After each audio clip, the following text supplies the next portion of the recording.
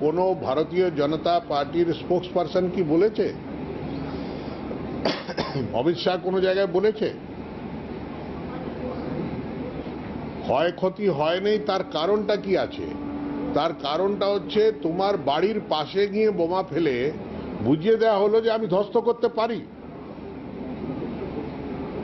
এটাই দরকার ছিল যে আমি তোমার সমস্ত পাহারার মধ্যেও আমি তোমার বাড়িতে পৌঁছে আমি চিহ্নিত করেছি এই জায়গাটা, আর আমি এই জায়গাটাকে ধ্বস্ত করতে পারি।